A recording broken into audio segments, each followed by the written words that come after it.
The US has announced that Ukraine and Russia have agreed to a ceasefire in the Black Sea following 3 days of talks in Riyadh, Saudi Arabia.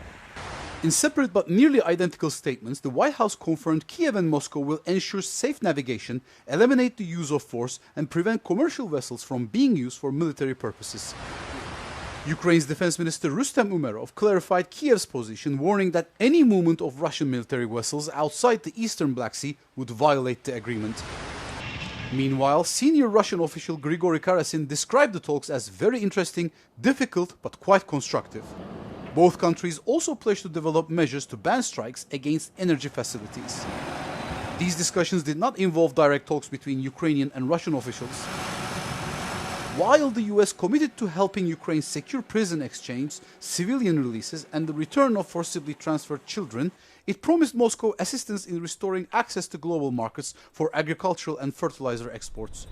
Questions remain about the deal's significance as Russia no longer holds a military grip in the Black Sea, and the Romanian corridor already ensures safe passage for civilian cargo ships.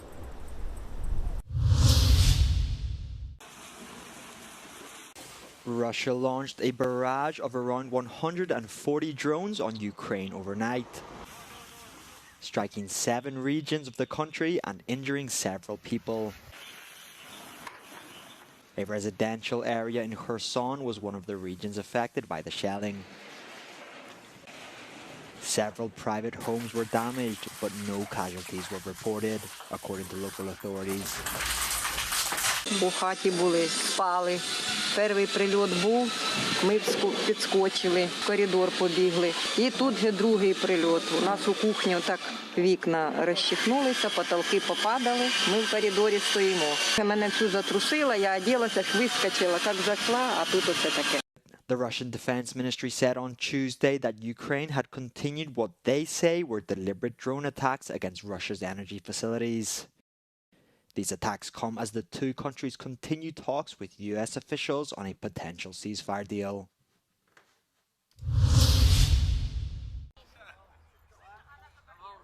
Top national security officials for U.S. President Donald Trump discussed war plans in a Signal group chat that mistakenly included a prominent journalist. Jeffrey Goldberg, editor-in-chief of The Atlantic, wrote about his unprecedented experience on Monday, saying he didn't think it was real at first. Sounded like the people I know who are in this administration. Nevertheless, it wasn't until Saturday that I was reasonably certain that this wasn't a hoax, that I had actually mistakenly been included in a conversation of the Principals Committee, essentially the leaders of the national security community, including the head of the CIA, in this discussion. U.S. Defense Secretary Pete Hegseth was one of the officials who had shared information in the group chat. After the story quickly spread, he tried to discredit Goldberg. You're talking about a deceitful and highly discredited so-called journalist who's made a profession of peddling hoaxes time and time again, to include the hoaxes of Russia, or the fine people on both sides hoax, or suckers and losers hoax. So this is the guy that peddles in garbage. This is what he does. Meanwhile, Trump claims to be unaware. I don't know anything about it. I'm not a big fan of The Atlantic. To me, it's a magazine that's going out of business. I think it's not much of a magazine, but I know nothing about it. The story sparked concern among both Democratic and Republican lawmakers about how sensitive information could so easily leak. The National Security Council said the messages appeared authentic and added it was looking into how Goldberg's number was added to the chat.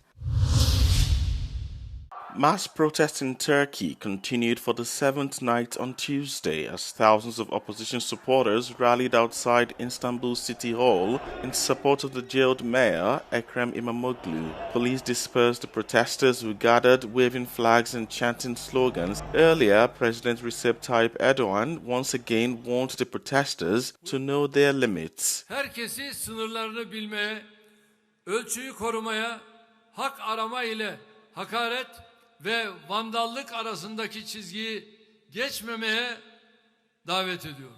Sokaklarda terör estirenlerin, bu ülkeyi yangın yerine çevirmek isteyenlerin varacağı hiçbir menzil yoktur.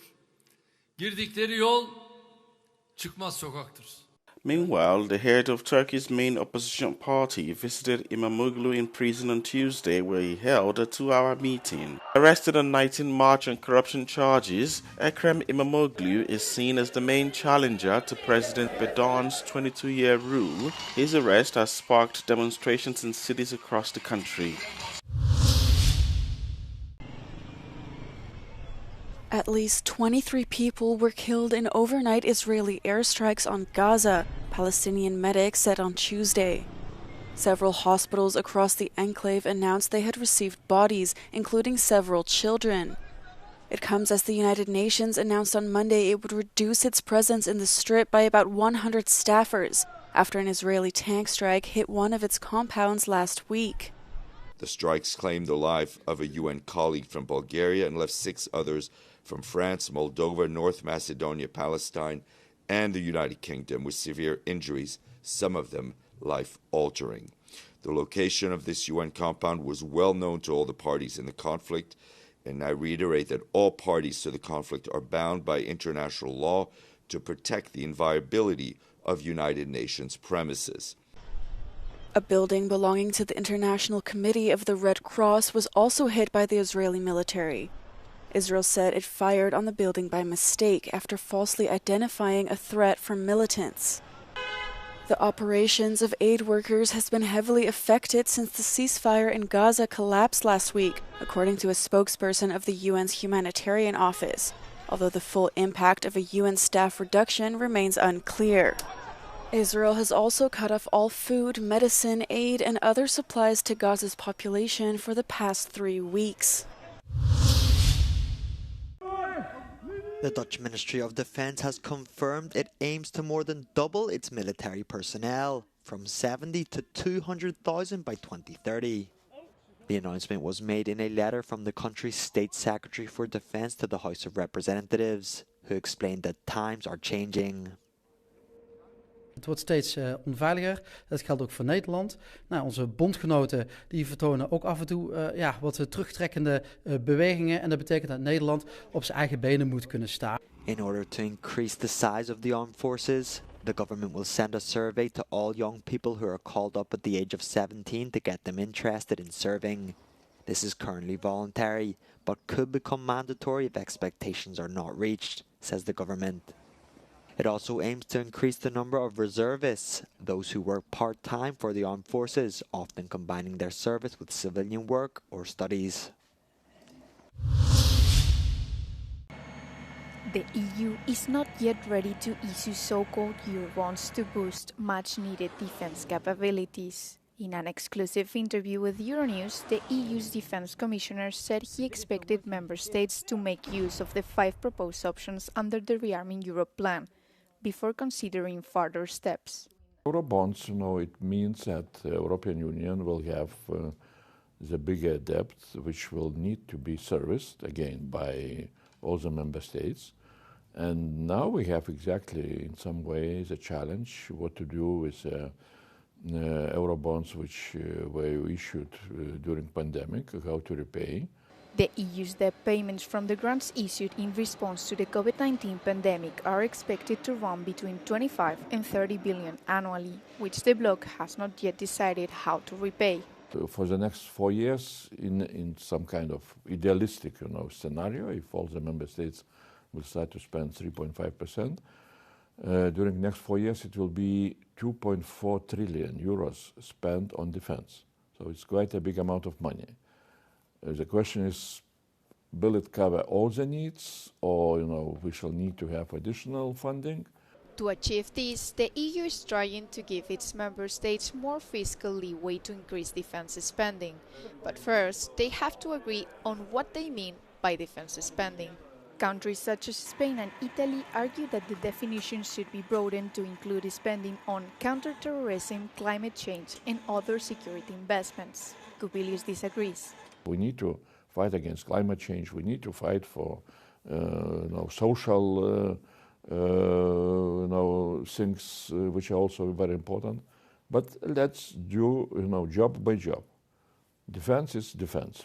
The EU has quadrupled production since the start of Russia's military aggression in Ukraine, but more efforts will be needed to catch up with Russian production. European Commissioner for International Partnerships Jozef Sikela visited 5 Central Asian countries as part of the European Union's effort to deepen its cooperation with Central Asia. His main goal, to advance the Global Gateway Strategy, an initiative aimed at mobilizing €300 billion of investments globally. In Central Asia, it focuses on 4 key areas: transport, critical raw materials, digital connectivity, and sustainable energy. There is a huge untapped potential. We already have a pretty good base. We want to not only increase our presence, but we want to contribute to the economic development of the whole region. Commissioner Sikela's visit was also marked by the signing of multiple contracts. In Kazakhstan, he witnessed the signing of a €200 million framework loan agreement between the European Investment Bank and the Development Bank of Kazakhstan. And this visit in the region should basically not only underline the importance of the region and the importance of the European and Central Asia connections, but this is also about concrete things like today's signature of 2 major agreements.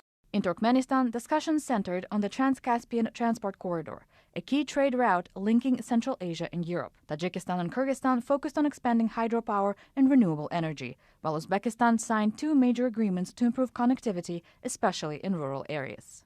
Beyond economic ties, the purpose of Sikela's visit was also to discuss the preparation of the first EU Central Asia Summit, which will take place in Uzbekistan in April.